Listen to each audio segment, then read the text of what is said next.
మీకు వందనాలు. ఇక్కడ ఉన్నటువంటి ప్రతి చెల్లి, ప్రతి సహోదరి మీరు జ్ఞాపకం చేసుకోండి. ఇక్కడ ఉన్నటువంటి ప్రతి తల్లిని మీరు జ్ఞాపకం చేసుకోండి. తోడు దైవజనులు నాయన ఆంటోనీ గారు నన్ను కూడా జ్ఞాపకం చేసుకుని నీ విలువైన మాటల ద్వారా మా అందరితో మాట్లాడి ఇక్కడ నీ చిత్తం జరిగించుకోమని యేసు పరిశుద్ధ నామములో అడుగుచున్నాను తండ్రి. ఆమేన్, ఆమేన్. పరిశుద్ధ గ్రంథము మనం చాలాసార్లు ధ్యానిస్తాం. పరిశుద్ధ గ్రంథంలో రాయబడిన మాట మనుషులకి అవసరం. ఎవరికి అవసరం అండి? ఎవరా మనుషులు అంటారు? మనం మనుషులమే కదండి. మనం మనుషులమైతే మనకు అవసరమని బైబిల్లో రాయబడిన ప్రతి మాటని మనం అంగీకరించినప్పుడు, దాన్ని మనం యాక్సెప్ట్ చేసినప్పుడు, లేదంటే దాని ఏదో మనం నమ్మిక ఉంచినప్పుడు, విశ్వాసం ఉంచినప్పుడు మన జీవితంలో దేవుడు అండి కార్యాలు చేస్తాడు. హల్లెలూయా. ఈరోజు దేవుడు ఒక వ్యక్తి గురించి నాకు చెప్పమన్నారు. అబ్రహాము గురించి చెప్పమన్నారు. అబ్రహాము ఎలాంటి పరిస్థితులు గుండా వచ్చాడో మీరు చాలా వర్తమానాలు విన్నారు. మీరు విన్నట్టుగా నేను కూడా వినలేదేమో నాకు తెలిసి వర్తమానాలు. అలా అబ్రహాం గురించి మీరు, ఎందుకంటే చిన్నప్పటి నుంచి క్రిస్టియన్స్ ఫ్యామిలీగా మీరు నడిపించబడుతున్నారు కనుక చాలాసార్లు మీరు అబ్రహాం గురించి విన్నారు. అబ్రహాము కాస్త అబ్రహాముగా మార్చబడ్డమే కాదు, అబ్రహాము దేవుడు అబ్రహాము దేవుణ్ణి అని చెప్పించుకునే స్థాయికి అబ్రహాము ఎలా వెళ్ళగలిగాడు? మనము బైబిల్ చదువుతున్నప్పుడు చాలా జాగ్రత్తగా మనం ధ్యానిస్తే కొన్ని విషయాలు మనకు అర్థమవుతాయి. దేవుడు ప్రతి వ్యక్తి కూడా దేవుడి చేత ఆశీర్వదించబడాలని, దేవుని చేత ఒక స్థితి కలిగి ఉండాలని, దేవుని చేత నేను కూడా ఆశీర్వదించబడ్డవాడినే, దేవుని చేత నేను కూడా దీవించబడ్డవాడినే, దేవుని చేత నేను కూడా హెచ్చించబడ్డవాడిని నలుగురికి చూపించుకోవాలని ఆశ కలిగి ఉంటుంది మనకు కూడా. నాకు కూడా దేవుడు తోడే ఉన్నాడు అని ఇతనికి చూపించబడాలి. నేను కూడా దేవుని ద్వారా ఆశీర్వించబడ్డవాడినే, నా కుటుంబం ఆశీర్వించబడ్డదే, నా పిల్లలు కూడా దేవుని చేత మేము దీవించబడ్డామని మనం ఎప్పుడు కూడా ఆశపడతాం. ఇతరులు కూడా చెప్పుకోవాలి, మంచి సాక్ష్యాన్ని కలిగి ఉండాలి, దేవుని చేత మేము దీవించబడ్డ కుటుంబం అని. ఇప్పుడు ఒక సంఘం ఉంది, చిన్నపేటలో ఇన్ని కుటుంబాలు ఉంటాయి, 80 కుటుంబాలు ఉన్నాయి. పలానా కుటుంబం, ఇక్కడ ఉన్న ప్రతి కుటుంబం పేరు ప్రతి కుటుంబం తెలుసు.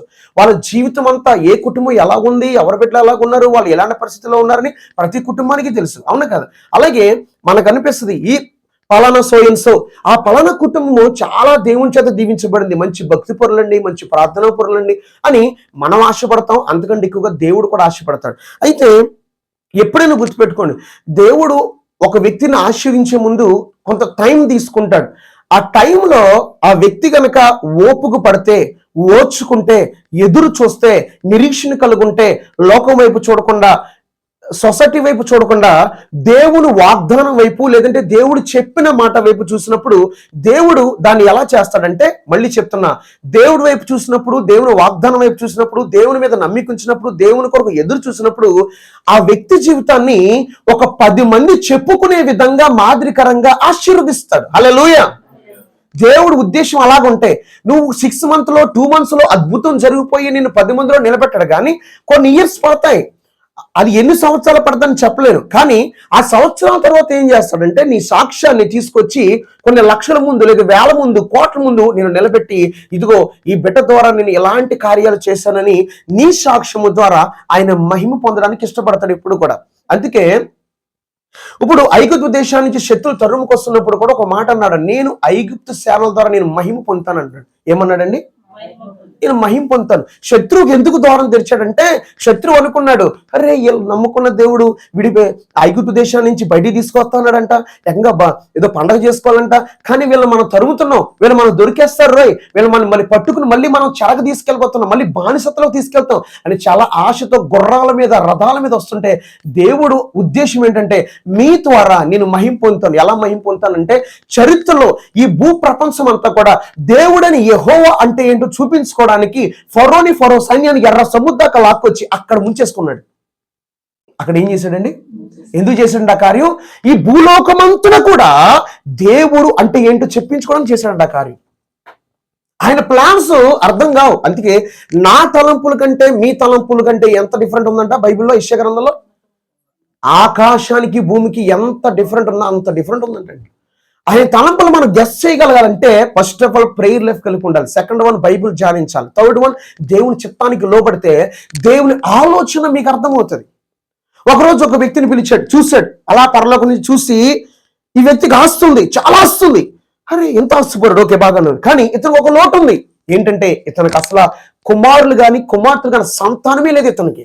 చూశాడు, చూసి దేవుడు ఇతని ఆస్తిని చూడలేదు, దేవుడు ఇతని రూపాన్ని చూడలేదు, దేవుడు ఇతని హృదయాన్ని చూశాడు. ఇతన్ని గనక నేను ఏర్పాటు చేసుకుంటే ఇతనిలోంచి రాను దినాల్లో యావత్ ప్రపంచానికి రక్షణ ఇవ్వడానికి నా కుమారుని ఇతని సంతానంతో నేను భూమిలో పంపించాలి, ఇతను నాకు కావాలి అని దేవుడే తనతో మాట్లాడడం ఆరంభించాడు. అవునా కదా?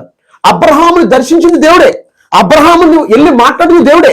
అబ్రహాముకి చెప్తున్నాడు తన చిత్తాన్ని, అబ్రహాం నువ్వు నేను చూపించే దేశానికి వెళ్తావా? ఏం చేస్తాను తెలుసా? నిన్ను గొప్ప బలమైన జనంగా చేస్తా, ఎందుకంటే నీకు సంతానం లేదు కదా. నిన్ను గొప్ప బలమైన జనంగా చేసి ఏం చేస్తాను తెలుసా? నీ మూలంగా సమస్త జనులు ఆశీర్వదించబడతారు. అది అబ్రహాం కూడా అర్థం కాల. తన మూలంగా సమస్త జనులు ఆశీర్వదించబడతారు, ఎందుకంటే తన సంతానంలో నుంచే రక్షకుడు రాబోతున్నాడు కనుక. హల్లెలూయా! ఎవరు రాబోతున్నారు?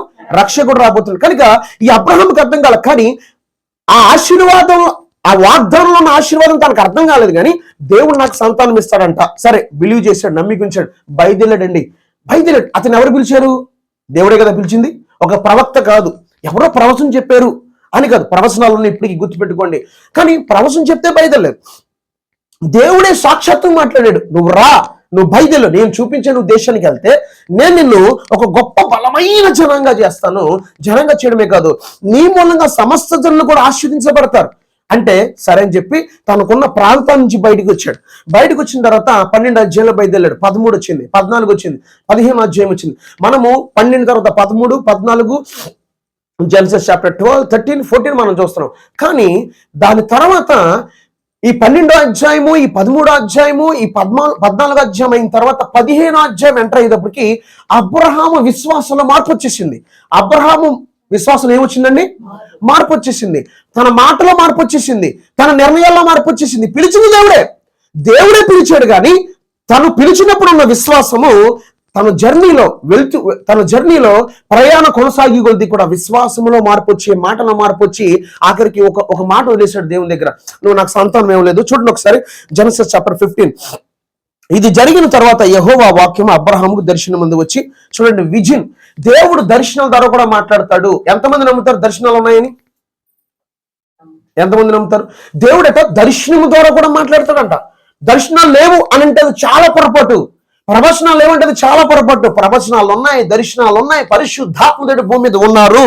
కానీ మనము దేవుని ఆత్మ ద్వారా నడిపించబడినప్పుడు అవన్నీ కూడా ఒరిజినల్ గా జరుగుతాయి. కానీ అపవాదు కూడా ఏం చేస్తాడంటే దేవుని పని జరుగుతున్నప్పుడు వాడు కూడా పని చేస్తాడు కనుక దాని మీద కొంతమందికి ఒక సరైనటువంటి అవగాహన ఉండదు. ఓకే, అయితే దర్శనాలు కూడా దేవుడు ఇస్తున్నాడు. అయితే ఈ అబ్రహాంకి దేవుడు ఒక దర్శనం ఇచ్చి అంటున్నాడు, అబ్రహమా భయపడద్దు, నేను నీకు కేడము, నీ బహుమానము అత్యధికమవుతుంది. ఏమవుతుందండి?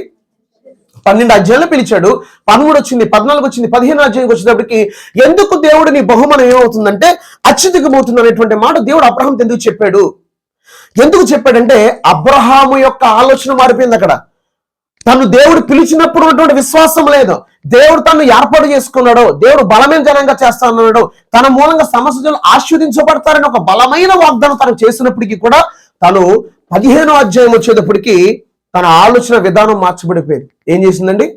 ఆయన ఆలోచన విధానం మార్చబడిపోయి ఏమన్నాడో చూద్దాం. నెక్స్ట్ వన్, దేవుడు ఎందుకు నీ బహుమానం అత్యధికమని చెప్పాను. అందుకు అబ్రహాము, ప్రభువా నీ యెహోవా నాకేమి ఇచ్చినా చూడండి ఎలా అడుగుతున్నాడు, నాకేమి ఇచ్చినా నేమి. ఒకప్పుడు అలా అడిగాడు అబ్రహాము అండి. 12 అధ్యాయం నుంచి వస్తే అతను అలా దేవుణ్ణి అడగలిగాడా? కానీ నాకేమి ఇచ్చినా ఏమి, ఎందుకు అలా అడిగాడు అంటే విశ్వాసములో మార్పు వచ్చిందంటారా లేదంటారా? మనం కూడా బైబిల్ చేత పట్టుకుని అనేక దినాలు దేవుని సన్నిధిలో కనిపెట్టినప్పుడు ఇది ఇంకా ఎందుకు జరగలేదు, ఎందుకు చేయలేదు నువ్వు, కారణం ఏంటి అని ఒకప్పుడు ప్రార్థనలో విధేయత ఉండేది, భయం ఉండేది. కానీ కొన్నిసార్లు ఆలస్యం అయ్యేటప్పటికీ కొన్నిసార్లు దేవుని మీద సనిగే ప్రార్థన, తిరుగుబాటు ప్రార్థన, లేదంటే గొనిగే ప్రార్థన వచ్చేస్తా ఉంటుంది నోటంట. హల్లెలూయా! అలా ఎప్పుడు రాకూడదు. దేవుడు యొక్క నిర్ణయాలు అలాగుంటాయంటే, మళ్ళీ చెప్తున్నా, మనిషి ఆలోచించినట్టు ఆయన ఆలోచించడు, మనిషి తలంచడు ఆయన అసలు తలంచడు. ఆయన నిర్ణయాలకి మనం ఒబే అయినప్పుడు మన సంతానము ఆయన సన్నిధిలో ఒలివ మొక్కలు నిలబడి కృపిస్తాడు. హల్లెలూయా! అయితే ఈయన అంటున్నాడు, చూడు, అందుకు అబ్రాము ప్రభువైన యెహోవా నాకేమి ఇచ్చినానేమి, క్వశ్చన్ మార్క్ చూడండి, నేను సంతానం లేనివాడే పోవచ్చున్నాను కదా, దమస్కు ఎలియాజరే నా ఇంటి ఆస్తికర్తనవుతాడు. మళ్ళీ ఒక నిర్ణయం తీసుకున్నాడు, విశ్వాసంలో మార్పు వచ్చింది. వెంటనే అంటున్నాడు, నా దగ్గర ఒక పనుడు ఉన్నాడు, అతని పేరు ఎలియాజరు, అతనే నాకు వారసుని. ఎవరితో చెప్తున్నాడండి? దేవునితో. దేవుడు ఏం చెప్పాడు? నీకు నేను సంతానం ఇస్తాను కదా అని దేవుడు 12 అధ్యాయంలో పిలిస్తే 15 అధ్యాయంకి వచ్చేటప్పటికి నువ్వు నాకు సంతానం లేదు, నాకు ఎలియాజరు ఉన్నాడు, నా పనివాడు, అతను నాకు వారసుడు అవుతాడు. ఈరోజు ఈ పాఠం ద్వారా మనకి ఏం నేర్పుతున్నాడు తెలుసండి? దేవుడు మనకి ఏదైనా ఒక ప్రామిస్ చేస్తే ఆ ప్రామిస్ ఫుల్ఫిల్ అయ్యేదాకా దాన్ని నువ్వు కన్ఫర్స్ చేస్తూ ప్రార్థన పూర్వకంగా అది పొందుకున్నాను అని నువ్వు నమ్మికుంచాలి. అది నమ్మికుంచలేనప్పుడు నీకేమవుతుంది అంటే ప్లాన్ ఏ దేవుడు ఇస్తే ప్లాన్ బిలోకి నువ్వు వెళ్ళిపోతావు. అంతే. దేంట్లోకి వెళ్ళిపోతావు అండి? Plan B. ప్లాన్ బి ఏంటండి? నాకు అర్థం కావట్లా. ప్లాన్ ఏ దేవుడు ప్లాను, ప్లాన్ బి అంటే plan B. First plan A దేవుడు అన్నాడు నీకు సంతానం ఇస్తా. ప్లాన్ బి వచ్చేటప్పటికి హాగరు ఎప్పుడైతే దేవుడు ఆ సారము ద్వారా ప్రేరేపించబడి భారీగా స్వీకరించాడో అతను సంతానం ఏంటంటే ప్లాన్ బి. అది దేవుని చిత్తంలో లేదు ఆ సంతానం. దేవుడు ఎప్పుడు కూడా హాగరు ద్వారా నీకు సంతానం ఇస్తాను ఎప్పుడు చెప్పలా తన ద్వారా, తన నోటంట. సారా తొందరపడిన నా యొక్క దాసి నువ్వు తీసుకోమన్నప్పుడు ఎప్పుడైతే హాగర్ని భారీగా స్వీకరించాడో ఇస్మాయిలు జన్మించాడు. ఈ రోజున మనం చూస్తున్నాం ప్లాన్ బి ఈరోజు భూమి మీద భయంకరంగా జీవిస్తుంది, రక్తపాతం చిందిస్తుంది, చంపేస్తుంది మనుషుల్ని. ప్లాన్ బి మీకు మర్మయుక్తంగా చెప్తున్నాను, మీకు అర్థమైంది నేను అనుకుంటున్నాను. Are you understand this words? Plan B. Plan B ఏం చేస్తుందండి? మనుషులు చంపేస్తుంది, బాంబ్ బ్లాస్ట్ చేస్తుంది. ఎప్పుడైనా విన్నారా మీరు? బాంబ్ బ్లాస్ట్ ఎవరు చేస్తారండి? బయట చెప్పక్కల, మీకు అర్థమైంది లేదు, ఎందుకంటే ఇది యూట్యూబ్లోకి వెళ్తుంది కనుక. ఇది ప్లాన్ బి, దేవుని చిత్తం కాదు ఇది. కానీ మన ప్లాన్ ఏ జరగాలంటే దేవుని చిత్తం జరిగేంత వరకు మనం జరిగినప్పుడు, నాకు దేవుడు వివాహం గురించి మాట్లాడాడు, స్పష్టంగా మాట్లాడు, బహు స్పష్టంగా మాట్లాడిన తర్వాత నేను ఇప్పుడు ఎదురు చూస్తున్నాను.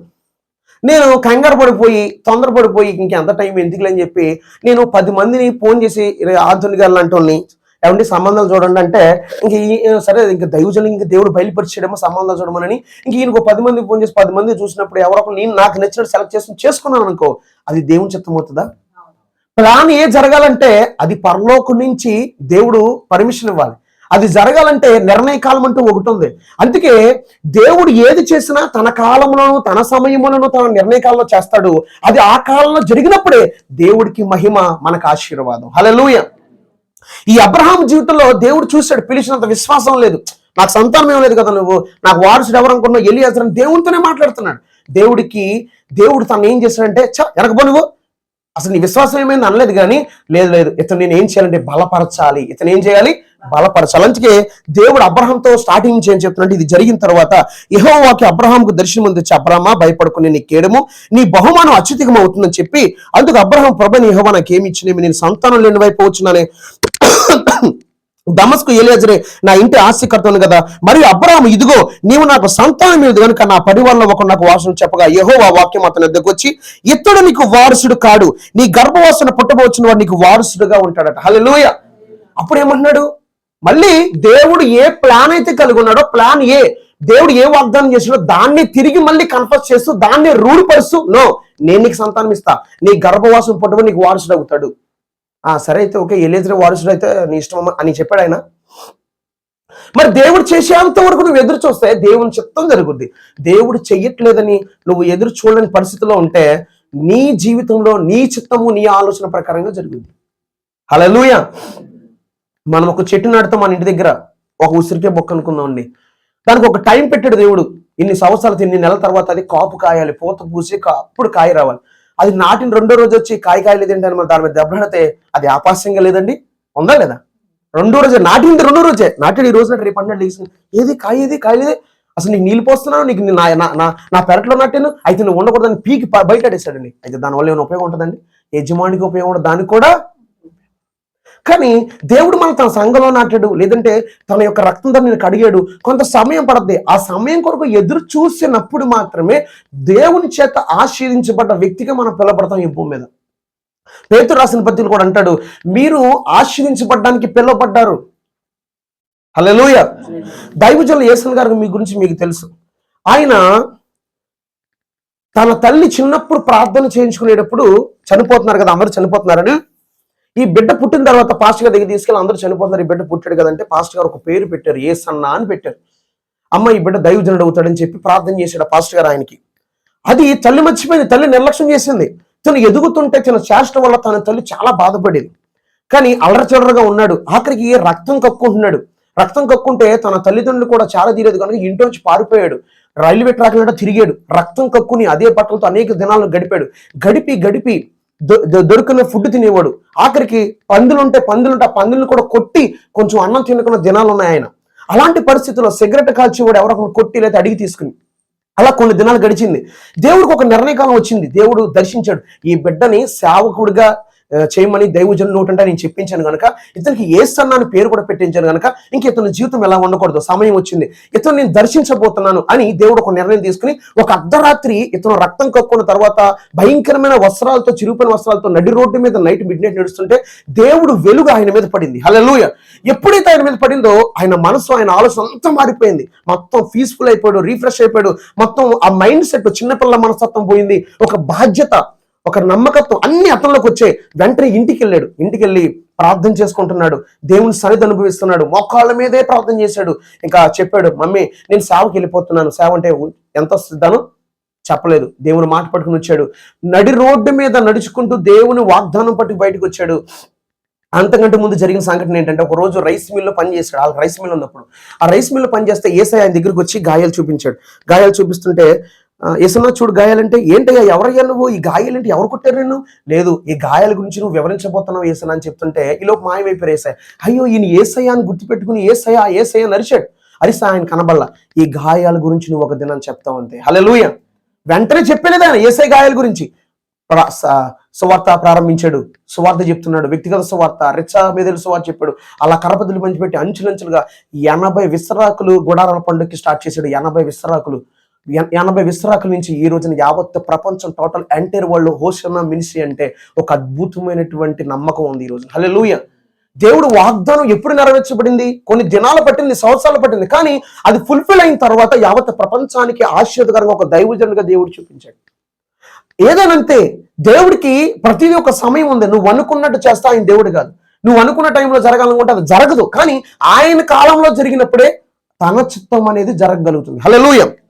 9 months ఖచ్చితంగా క్యారింగ్ లో ఆ బిడ్డ ఆ గర్భంలో ఉన్నటువంటి శిశువుని మొయ్యాలి తల్లి. చక్కటి ఫుడ్ తీసుకుని ప్రార్థన పూర్వకంగా ఉండాలి. 2 months 3 months నేను మొయ్యలేకపోతున్నాను, నా వల్ల కాదు, 2 months 3 months డెలివరీ అయిపోయి నా బిడ్డ నేను ముఖాముఖిగా చూడాలంటే మాంసము ముద్దిస్తారు డాక్టర్లు. మీకు ఏమిస్తారండి? చూడగలవా నీ బిడ్డని, బేబీని? బాబో ఏంటి బేబీ అని కళ్ళంట నీళ్ళు పెట్టుకుని, కానీ 9 months కంప్లీట్ అయిన తర్వాత ఆ బేబీని చేతిలో పెట్టిన తర్వాత కళ్ళంట నీళ్ళు తిరితే సంతోషంతో నేను ఒక తల్లిని అయ్యాను, నాకంటూ ఒక కొడుకు కుమార్తె పుట్టారని.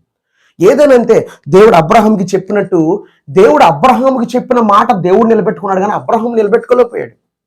నాకు వారసుడు ఎలియజరే అన్నప్పుడు దేవుడు నీ గర్భవాసుని పుట్టబడి నీకు వారసుడు అవుతాడు. ఈ రోజున దేవుడు నీకు ఏం ప్రామిస్ చేశాడో దాన్ని నువ్వు బలంగా పట్టుకోవాలి.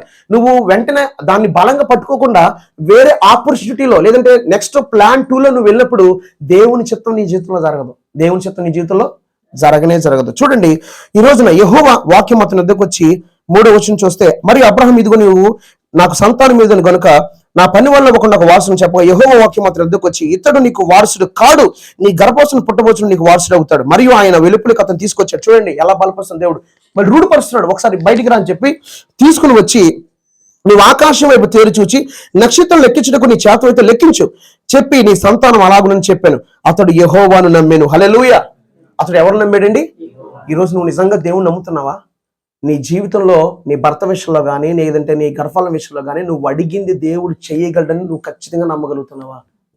ఈరోజు దేవుడు వాక్యం ద్వారా నువ్వు నమ్ముతున్నావా? పరిస్థితులు తారుమారుగా ఉన్నాయి, భయంకరంగా ఉన్నాయి, నాకేం అర్థం కావట్లేదు, ఇవన్నీ కాదు. నువ్వు నమ్ముతున్నావా?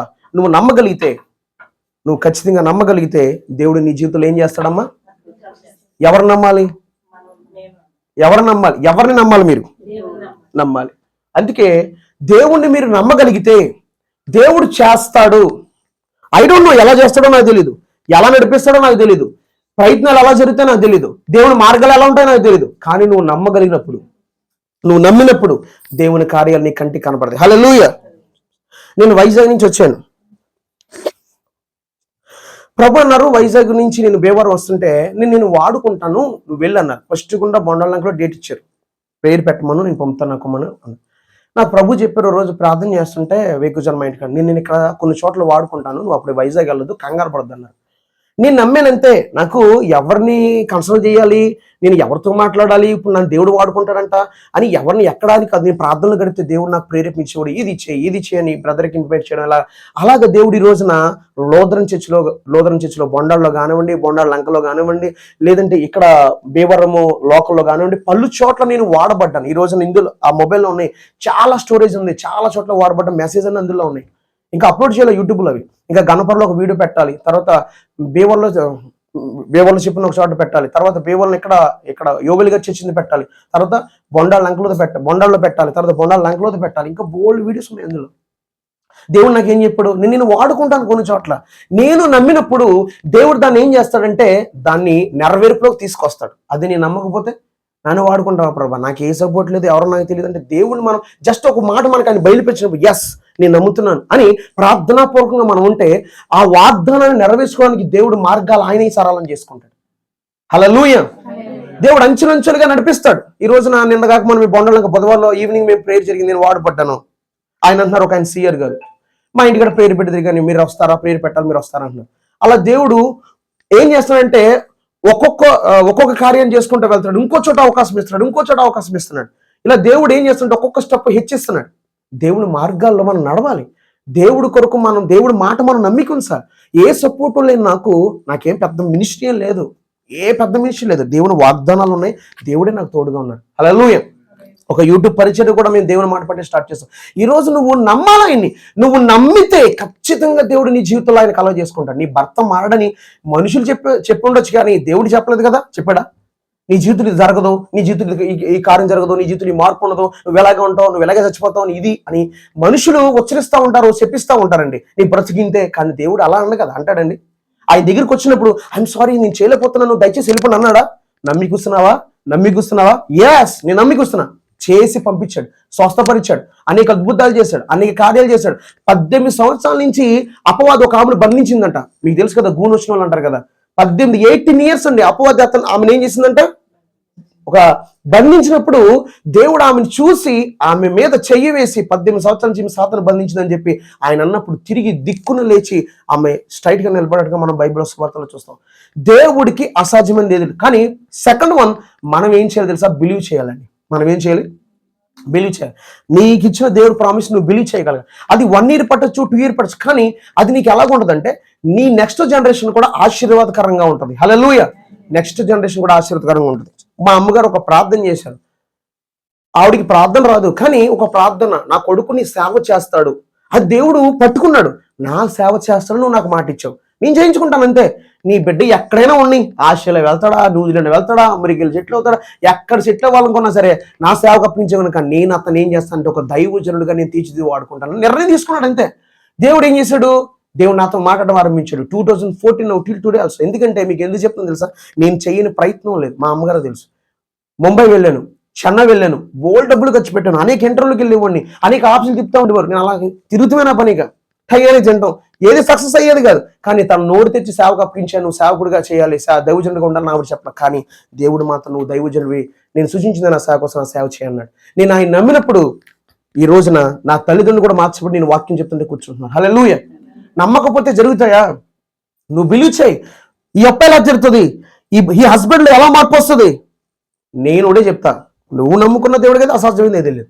నీవు నమ్ముకున్న దేవుడు ఏదైనా చేయగలడు.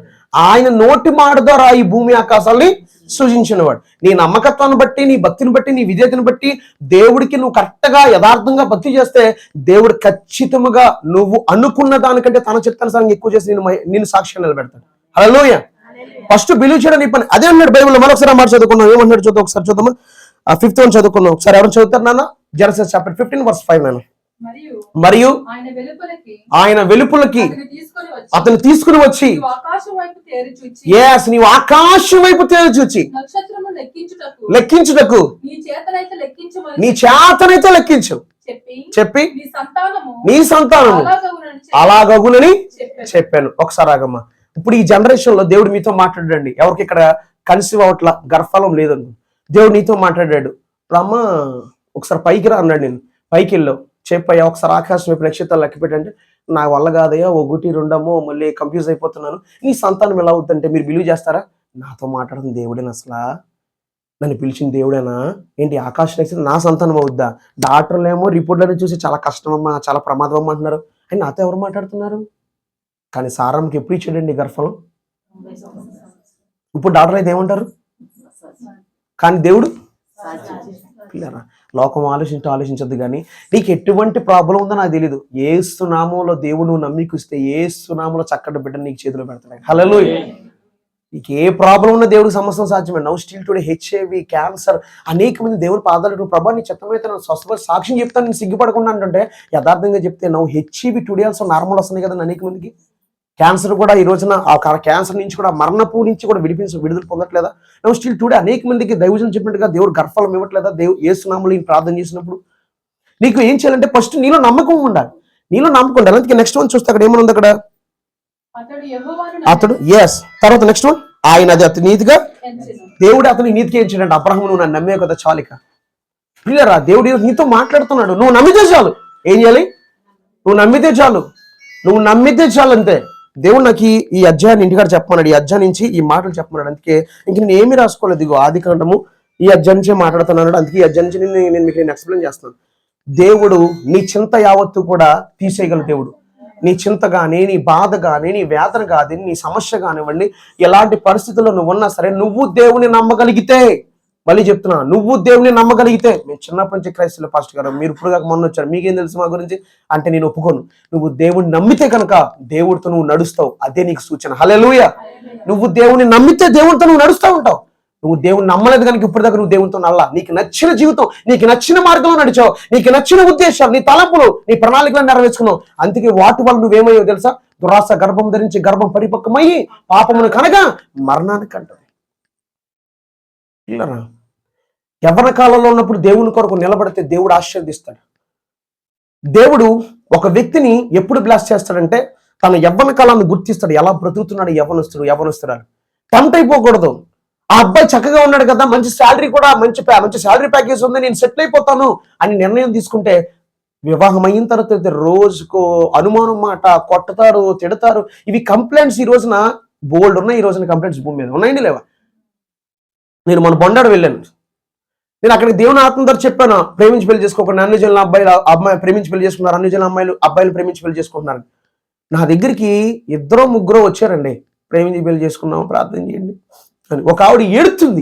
ఏమన్నాను, నా భర్త ప్రేమించి పెళ్లి చేసుకున్నాం పాస్టర్ గారు, కానీ ఇప్పుడు వేరే అమ్మాయితో కలిసి ఫోన్ మాట్లాడి, నా ఫోన్తో మాట్లాడి నన్ను కొట్టేస్తున్నాడు, ప్రార్థన చేయండి అంటుంది. దేవుడు పెట్టినాడు నా మాటలు పిల్లలు. ఇంకొక ఆమె వచ్చింది. ఇంకొక ఆమె వస్తే ఇంకొక అబ్బాయిని ప్రేమించి పెళ్లి చేసుకుంటాం. వాడు ఇంకొక అమ్మాయిని గర్భం ధరించేలా చేసి మళ్ళీ ఈ అమ్మాయి దగ్గర క్షమించని చెప్పి ఈ అమ్మాయికి మళ్ళీ గర్భం ధరించేలా చేసి ఇప్పుడు ఈ అమ్మాయి మాట వినకుండా ఈ అమ్మాయిని ఇబ్బంది పెడుతుంటే ఈ తల్లిదండ్రులు ఈ అమ్మాయిని వదిలేశారంట, మాట్లాడలేదంట. ప్రార్థన చేయండి. ఏమని ప్రార్థన చేస్తాం? అసలు ఇలాంటి కంప్లైంట్ అన్నప్పుడు చాలా భయం వేస్తుంది. ఏంట్రా బాబు అసలు భవిష్యత్తు ఏంటి? వీళ్ళు నిజంగా ఎందుకు దేవుని భయము లేక నడుచుకుంటున్నారు ఈ రోజున? నువ్వు మార్కెట్కి వెళ్తున్నప్పుడు టమాటాలు కనపడుతున్నాయి, బీరకాయలు కనపడుతున్నాయి, హానీలు కనపడుతున్నాయి. నువ్వు చెక్ చేసుకుంటావు. మీ ఇంటికాడ 100 రూపాయలు మీ అమ్మగారు ఇచ్చి వెజిటేబుల్ తీసుకురమ్మంటే నీకు నచ్చినట్టు కుళ్ళిపోయిన టమాటాలు, లేదంటే కుళ్ళిపోయిన బీరకాయలు, ఈ కుళ్ళిపోయిన వంకాయలు ఇవన్నీ పట్టుకెళ్తే మీ అమ్మ చితక పారేస్తుంది. అవునా కదండి? మరి మార్కెట్కి వెళ్ళినప్పుడు మాత్రం 10 రకాలుగా చూసుకుని ఇది బాగుందా, అది బాగుంది. మరి నీ జీవితం దగ్గరికి వచ్చేటప్పుడు ఎందుకు ఆలోచించలేకపోతున్నారు మీరు? ఇది నా జీవితం కదా, ఇది నా లైఫ్ లాంగ్, ఇది నా లైఫ్ పార్ట్నర్, నేను జీవితాంతో జీవించబోతున్నాను, నాతో కలిసి ఉండబోతున్నాడు, నాతో కలిసి ఉండబోతుంది ఆమె. లేదంటే ఈ నిర్ణయాన్ని బట్టి నేను ఏమైనా శోధించబడతానా? అబ్రహాం అనుకున్నాడు, దేవుడు అతనితో మాట్లాడినప్పటికీ కూడా సారం అంటుంది, ఒకసారి ఈ బిడ్డను తీసుకెళ్ళిపో అంటే వెంటనే స్వీకరించాడు భారీగా. వెంటనే ఇస్మాయిల్ వచ్చాడు. అక్కడ మళ్ళీ గొడవ స్టార్ట్ అయింది. అంటుంది, ఈ దాసికి నేను ఎగతలా కనపడతాను, అర్జెంట్గా దీన్ని నీ కుమారుని పంపించి అంటుంది. మళ్ళీ అబ్రహాం తలపట్టుకున్నాడు, ఇదేంట్రా బాబు? మరి దేవుడిని అడిగాడు. అప్పుడు దేవుడు అన్నాడు, ఏమన్నాడు తెలుసా? నువ్వు సారా చెప్పిందే చేయన్నాడు. ఎందుకంటే నా మాట వినకుండా సారా చెప్పింది, నీ భార్య చెప్పింది నువ్వు చేసావు కనుక నీ భార్య మళ్ళీ ఏం చెప్పిందో విడిచిపెట్టేమని కదా, త్వరగా పంపించేమని కదా, పంపించే నువ్వు అన్నాడు. కానీ గోజాడాడు కనుక, ఏడ్చాడు కనుక, సర్లే అతనిలోంచి 12 మంది రాజులు వస్తారని అతను ఆశీర్వదిస్తానని వాగ్దానం చేశాడు. ఇక హల్లెలూయా. మరి తప్పు చేసింది వాళ్ళకని దేవుడు కాదు కదా. ఇప్పుడు వాళ్ళు తప్పు చేశారు, ఇతని జీవితం ఎలా ఉంటుంది అని అలా పోలే, నేను ఆశీర్వదిస్తాను, 12 మంది రాజులు వస్తారులే అన్నాడు. మన విత్తనమే మన జీవితాన్ని నాశనం పాలు చేస్తుంది. ఎప్పుడు మనం గుర్తుపెట్టుకోవాలి, మన జీవితంలో ప్రతి దినము చాలా వాల్యుబులేనండి. మనం తీసుకున్న నిర్ణయాలే మనల్ని పతనంలోకి నడిపించేస్తాయి. దేనిలో నడిపిస్తాయండి? పతనంలోకి నడిపిస్తాయి. ఒక అమ్మాయి ఒక డాక్టర్ని ఇష్టపడింది. ఇష్టపడితే డాక్టరు నేను మ్యారేజ్ చేసుకుంటానంటే ఒక పాస్టర్ గారి దగ్గరికి వెళ్ళి ప్రేయర్ చేయించుకుంది. అమ్మ ఈ దేవుని చిత్తమా అని అడిగా. అమ్మో దేవుని చిత్తం అయితే వద్దంటే డాక్టర్ మిస్ అయిపోతాడు కదా, వద్దు. దేవుడిని అడగను నేను, దేవా ఈ అబ్బాయిని చేసుకుని నీ చిత్తం అంటే దేవుడు నో అన్నాడు అనుకో, అమ్మో డాక్టర్ గారు వైఫ్గా నేను ఉంటానా, మిస్ అయిపోతాను అని దేవుని అడగకుండా దేవుని చిత్తం కాదు వెంటనే ఓకే చెప్పేసి దేవుని అడగకుండా ప్రార్థన చేయకుండా మ్యారేజ్ చేసేసుకుంది. మ్యారేజ్ అయిపోయింది. వెంటనే అతను తన ఇంటికి తీసుకెళ్ళాడు. ఇంటికి తీసుకెళ్ళి చాలా హ్యాపీగా ఉంది. నేను ఇప్పుడు ఈ రోజున ఇప్పుడు దాకా ఒక నర్స్గా ఉన్నాను, లేదంటే తాను తెలుసుకున్నటువంటి ఒక ఇష్టమైన అమ్మాయిగా ఉన్నాను. ఇప్పుడు నేను తన వైఫ్ అయిపోయాను. ఇప్పుడు నాకంటూ ఒక హోదా వచ్చేసిందని సంతోషంతో ఉంటే తన ఇంటికి తీసుకెళ్ళాడు. డోర్ ఓపెన్ చేశాడు. డోర్ ఓపెన్ చేస్తే వెంటనే జరిగిన సంఘటన మీరు ఎవరైనా గెస్ చేయగలుగుతారు? ఏం జరిగింది చెప్పండి? ఎవరున్నారట? ఇప్పుడు సమాజంలో తల ఎత్తు తిరగలుగుతుందండి. దైవజనుడు చెప్పాడంట, దేవుని చిత్తమే అని అడిగావా? నో డాక్టర్ మిస్ అయిపోతాడు ఎలాగంటాడు ఈ పాస్టర్ గారు. పిల్లరా, మేము దైవజనులుగా ఎందుకు మేము తొందరపడి నిర్ణయం తీసుకుని తెలుసా? వయసు పెరిగినా సరే మేము ఎందుకు దేవుడి చిత్తానికి లోపడతామంటే అది మాకు ఆశీర్వాదం. లేట్ అయినా అవ్వచ్చు, కానీ విలువైన బహుమతి మాకు ఇస్తాడండి. ఒక శ్రేష్టమైన బహుమతి ఇస్తాడు.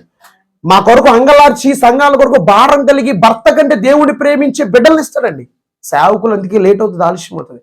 మేము అందరిలాగే తొందరపడి 22కో 23కో చేసేసుకుంటే సేవ చేయలేము, భారం ఉండదు. దేవుని చిత్తం, గాడ్ చూజన్ పర్సన్ అయి ఉండాలి, గాడ్ అనాయింటెడ్ పర్సన్ అయి ఉండాలి. గుర్తుపెట్టుకోండి, సేవకుడు భార్య అంటే ఒక గాడ్, దేవుని ఎంపిక, దేవుని చేత అభిషేకించబడ్డటువంటి ఒక బిడ్డగా ఉండాలి.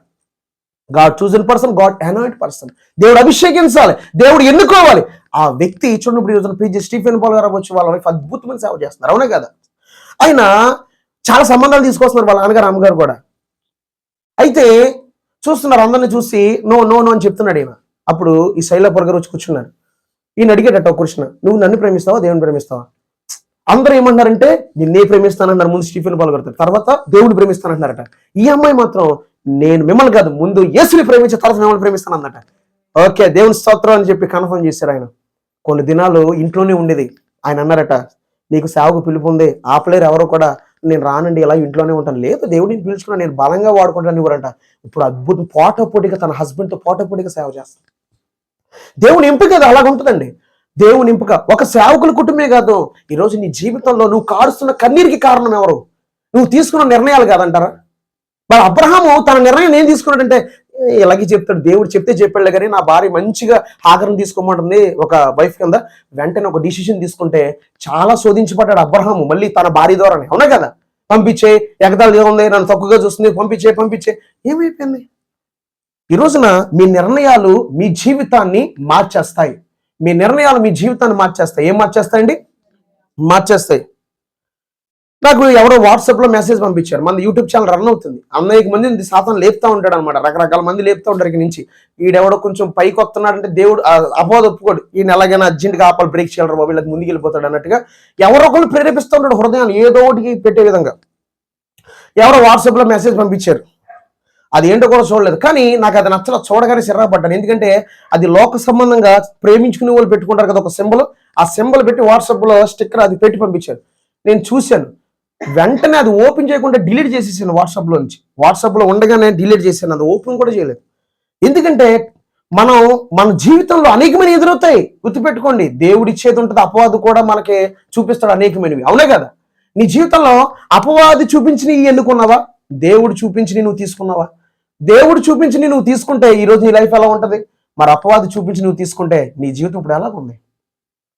ఏదో 2 మాటలు చెప్పేసి చిన్న ప్రార్థన చేసి పంపిస్తే మీ జీవితాలు ఎలాగ ఉంటాయేమో. హల్లెలూయా.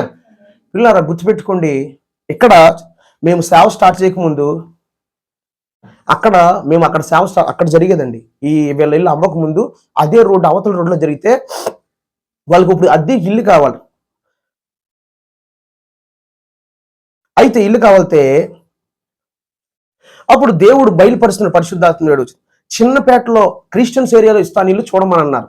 క్రిస్టియన్ ఏరియాలో ఇస్తానంటే వాళ్ళు నెతికితే దేవుడి గృహాన్ని అనుగ్రహించాడు. మేము ఇక్కడ సేవ జరుగుద్దని మేము అనుకోలేదు, ఆయన అనుకోలేదు, నాకు కూడా తెలియదు. అప్పుడు ఈ ఇల్లు ఇచ్చిన తర్వాత 4,000కి మేము లోపల ప్రేయర్ పెట్టాం. అలాగ దేవుడు ఈ రోజున మీరు ఇక్కడికి రావాలని మీతో మాట్లాడటానికి దేవుడు ఈ గృహాన్ని, ఈ ఇంట్లో ఉన్న వాళ్ళని కూడా పంపించి దేవుడు మార్గాలు సరళం చేసి క్రైస్తవుల కుటుంబంలో అంటే మీతో మాట్లాడటం కోసం ఎంత కష్టపడితే ఈ రోజు మనం ఇలా ఆరాధన చేసుకోగలుగుతున్నాం. హల్లెలూయా. మీరు వస్తారో నాకు తెలీదు. అసలు నేను ఆయన రోడ్డు మీద చూసేవాడిని, తాపమేస్త్రి వీళ్ళతో కూర్చుని కూడా ఆ ముగ్గురు అన్నదమ్ములతో ఎప్పుడైనా ఉంటే అన్నది మాట్లాడేవాడు, అంతే జస్ట్ చూసేవాడు అంతే.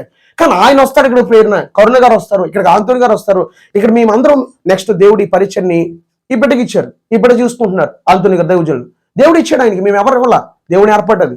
కానీ ఇదంతా జరుగుతుందంటే దేవుడు మీ కొరకు ఎంత కష్టపడ్డాడు, ఎన్ని త్రోవలు సరాలని చేశాడు. మీకు అర్థమైందా? మీకు ఇది మా అంతటమే మీకు స్టార్ట్ చేసేలా, ఇక్కడ స్టార్ట్ చేసేసి మొత్తం కానుకలను లెక్క పెట్టుకోవాలి, మేము సంపాదించుకోవాలని కాదు. కానీ దేవుని ఏర్పాటు, దేవుని మాట, దేవుని వాగ్దానము పట్టుకుని మేము ఇక్కడికి వచ్చినప్పుడు, ఈ రోజు నా ఫ్యామిలీ లేరు, కానీ ఆ గృహాన్ని ఇది దేవుడు మందిరం అని పిలుస్తున్నాడు. నాతో అంటాడు ఇది మందిరం అని చెప్తాడు నాకు కొన్నిసార్లు. మందిరం పిల్లరా, ఈరోజు మీరు ఎక్కడికి రావడం కోసం దేవుడు ఇన్ని మార్గాలు సరాలించాడు. ఎందుకు తెలుసా? మీతో మాట్లాడాలని. ఎవరితో మాట్లాడాలని? దేవుని ఆలోచనలు ఎప్పుడు ఎలాగుంటాయి. మరి నువ్వు దేవుడికి నువ్వు నమ్మాలి దేవుడిని అంతే. ఫస్ట్ ఆఫ్ ఆల్ నువ్వు నమ్మికుంచినప్పుడు దేవుడు నీ జీవితంలో కార్యాలు చేస్తాడు. నువ్వు నమ్మాలి, నమ్మికుంచు. నువ్వు నమ్మికుంచినప్పుడే దేవుడు. ఎలా నమ్మికుంచాలి ప్రభా, ఎలా నమ్మికుంచాలి బ్రదర్ అంటే చూడండి ఒకసారి హీబ్రూస్ చాప్టర్ 11 అనుకుంటాను. Hebrews chapter 11 Hebrews chapter 11 Hebrews chapter 11 ఒకసారి చూద్దాం. హీబ్రూ చాప్టర్ 11లో ఏముందో ఒకసారి మనం చూద్దాం. హీబ్రూ చాప్టర్ 11లో విశ్వాసం అనేది నిరీక్షింపబడే వాడి యొక్క నిజ స్వరూపము అదృశ్యమైనవి ఉన్నట్టుగా రుజువై ఉందట. అదృశ్యమైనది ఏంటండి? అదృశ్యమైన అంటే కంటికి కనబడలేదు, కానీ అవి ఉన్న వాటికి రుజువై ఉంది. దేవుడు అన్నాడు ఒక దైవజనులతో, మీకు తెలుసు ఆ దైవజనులు, మీకు సాలమన్ రాజు గారు అని చెప్పి మీరు యూట్యూబ్లో కొట్టడం వస్తుంది, ఏలూరు బిషప్ మినిస్ట్రీ అనుకుంటా అయింది. మీరు చూడొచ్చు ఆయన సాక్ష్యం కూడా, మంచి సాక్ష్యం, మంచి కష్టమని వణుకొచ్చేది ఆ సాక్ష్యం అంటే. తలలోంచి పురుగులు వచ్చినాయి ఆయనకి. ఏమొచ్చినండి? పురుగులు. 7 సంవత్సరాలు కుర్రోడుగా ఉన్నప్పుడు తలంతా పాడైపోయి తలలోంచి పురుగులు వచ్చాయి. అలాంటి వ్యక్తిని దేవుడు సేవకు అప్పగిస్తే తల్లిదండ్రులు దేవుడు స్వస్థపరిచి అద్భుతమైన సేవ చేయించుకున్నాడు. మీరు యూట్యూబ్లో కొడితే ఆయన సాక్ష్యం వస్తుంది, ఆయన మినిస్ట్రీ కూడా మీరు చూడొచ్చు. లక్షల మంది దీవించబడుతున్నారు. ఆ దైవజనుడికి ఒక స్థలాన్ని దేవుడు చూపించాడు. ఇది నువ్వు మందిరం కడతావు ఎక్కడంటే చెప్పాడు, నువ్వు దేవుడు నాకు ఇది ఇస్తాను అన్నాడు, మందిరం కడతానంటే అందరూ దెయ్యాల భూమి మీద నువ్వు ఎలా కడతావు, అలా ఇలా అని ఎలా కొల్లాడేవారు, లేదంటే ఇబ్బంది పెట్టేవారు. కానీ దేవుడు మాట నమ్మినప్పుడు ఇప్పుడు ఏ స్థలం అయితే ఇస్తానన్నాడో, మనుషులేమో దెయ్యాల భూమి అది నువ్వు కట్టకూడదు అంటే అదే స్థలంలో ఇప్పుడు ఆయన అద్భుతమైన మందిరం కట్టి అక్కడ పరిచయం చేస్తున్నాడు. అంటే దేవుడు నీతో చెప్పింది నువ్వు నమ్మాలి, కానీ ఇతరులు కాదు. నువ్వు నమ్ము ఫస్ట్ ఆఫ్ ఆల్. ఆయన నమ్మాడు కనుక ఇప్పుడు నీ దేవుడు నీకు చెప్పాడు నీ భర్తను మారుస్తాడు. ఐ డోంట్ నో నెక్స్ట్ ఇయర్లో జరుగుతుందా, ఈ రోజు జరుగుతుందా, ఎప్పుడు జరుగుతుందో అది లేదు. దేవునికి వాగ్దానం చేస్తాను. నువ్వు నమ్మినప్పుడు అది నువ్వు నమ్మేవు. ఏ సునాములు నువ్వు మారుస్తానన్నావు, నేను ముందుగానే కృతజ్ఞతాస్తుతులు చెల్లిస్తున్నాను అంటే దేవుడు మార్చేస్తాడు. ముందుగానే కృతజ్ఞతాస్తుతులు చెల్లిస్తుందేమే, బిలీవ్ చేస్తుందేమే. నమ్మినప్పుడు దేవుడు అద్భుతమైన కార్యాలు చేస్తాడు. అందుకే రెవల్యూషన్ చాప్టర్ 21లో అవిశ్వాసులు అన్నాడు. నీతో విశ్వాసం ఉండాలి. నువ్వు ఇక్కడ తీసుకొచ్చి 1000 రూపాయలు కానుకెట్టావు, పాస్టర్ గారు 1000 రూపాయలు కానుకెత్తున్నాను మీకు అన్న, అమ్మ 100 నెలమ్మ నీకు 1000 రూపాయలు కానుకన్నా. దేవుడు అన్నాడు నువ్వు 1000 రూపాయలు కానుక ఇవ్వడం చూడలేదు, కానీ నీ అవిశ్వాసం అని విశ్వాసం అది చూస్తాడు. 1000 రూపాయలు కానుక ఇచ్చింది కానీ ఆమెలో అవిశ్వాసం ఉందరా, జరుగుద్ది ఇది అసలు దైవజనులు చెప్తున్నారు కానీ జరుగుద్ది ఏసునామలో నేను నమ్ముతున్నానప్పుడు నువ్వు కానుక ఇవ్వక్కలేదు, కానీ యథార్థంగా నువ్వు ఇక్కడ నమ్మికొచ్చినప్పుడు అది నీ జీవితంలో దేవుడు రూఢిపరుస్తాడు. నీ నమ్మిక చొప్పునే జరుగునంటున్నాడు ప్రభు. అవునే కదా, నమ్మాలట. ఫస్ట్ ఆఫ్ ఆల్ బైబుల్లో నమ్మిక ఉంచడం అనే దాని గురించి మనం చాలా, అందుకే మనం లాస్ట్ టైం కూడా మెసేజ్ ఇచ్చాం. అప్పుడు కరుణ గారు ఉన్నారు, మీరు కొంతమంది లేరు. Psalm 28:7 అంటాడు, నేను యెహోవా యందు నమ్మిక ఉంచాను కనుక నాకు సహాయం కలిగింది. నేను నమ్మిక ఉంచాను. దేవుడు కూడా పాత నిబంధనలో జెనసిస్ చాప్టర్ 15 అంటున్నాడు, అబ్రహాము యెహోవాని నమ్మాడు, అది అతని జీవితాన్ని మార్చేసింది. ఒకటే మాట ఈరోజు మీకు చెప్తాను, నువ్వు దేవుని కనుక బిలీవ్ చేస్తే, నమ్మిక వస్తే నీ జీవితాన్ని ఖచ్చితంగా మారుస్తాడు. నేను 10 మాటలు కాదు, నేను నమ్మికొస్తున్నాను. అది ఎలాంటి పరిస్థితి అయినా సరే దేవుడు దానికి కావాల్సినటువంటి సోర్సెస్ సిద్ధపరచబోతున్నాడు. హల్లెలూయా.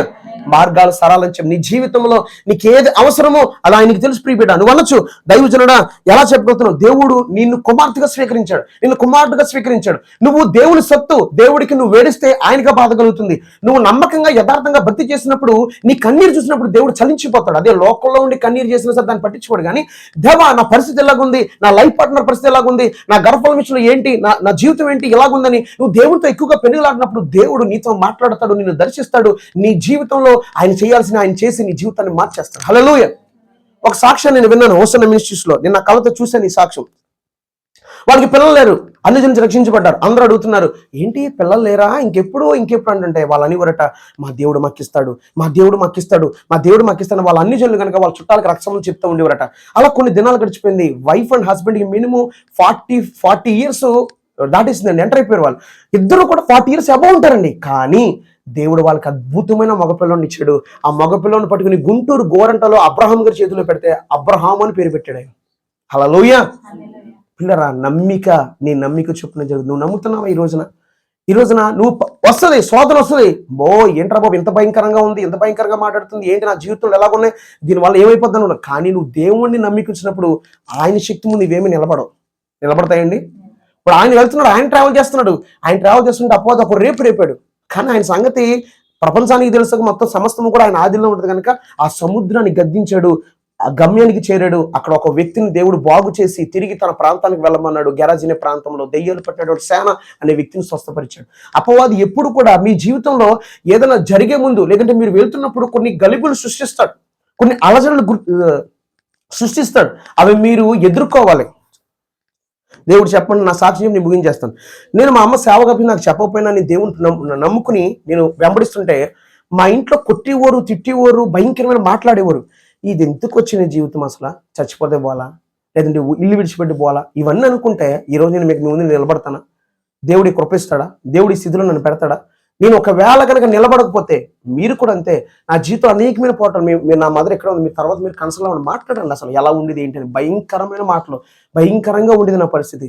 కానీ నేను నిలబడినప్పుడు, ఓర్చుకున్నప్పుడు దేవుడు నేను నీకు తోడై ఉన్నాను, నేను నీతో ఉన్నాను అని నన్ను బలపరిచినప్పుడు ఈరోజు నేను అనేకులకి ఒక ఆశ్చర్యకరమైన ఒక పాత్రగా నిలబడ్డాను. ఇది ఈరోజు రాత్రి వచ్చింది పరిచయం కాదు. ఇది 2014 అవుతుంది చూడండి. 2014 నుంచి నా జీవిత ప్రయాణం, నా ఆత్మీయ జీవిత ప్రయాణం.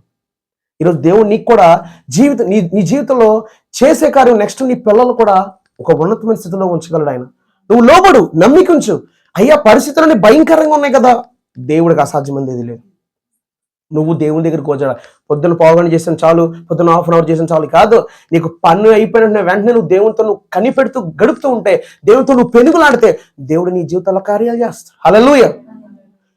కొంతమంది వస్తారు ప్రార్థన చేసి, కరుణ గారు కానీ, నెక్స్ట్ బిఫోర్ 2 days బిఫోర్ అనుకుంటే వాళ్ళ వైఫ్ వేరే సిస్టర్ వచ్చారు. ఆ బిడ్డ నేను పేసి కూడా చూడాల. మేము ఖాళీగా కూర్చున్నాం అనుకోండి, ఎవరైనా వస్తే మేము ఏం చెప్పలేం, ప్రార్థన చేస్తాయి. మాకు అంత వాడుకుంటాడు దేవుడు పరిశుద్ధాత్మ. కొన్ని దేవుడు ఏమైనా సిక్ అయి ఉంటే, ఫీవర్గా ఉంటే, కొంచెం ప్రార్థన తక్కువైనా దేవుని సందులో మేము ఎక్కువగా మొరపెట్టినప్పుడు, ప్రార్థనలో గడిపినప్పుడు, అనేక మంది వచ్చి ప్రార్థన చేయించుకుంటే దేవుడు వాళ్ళ ఆలోచన బయట పెడతాడు, వాళ్ళు జరగబోయి చెప్తాడు. అలా బోలు కార్యాలు జరుగుతాయి.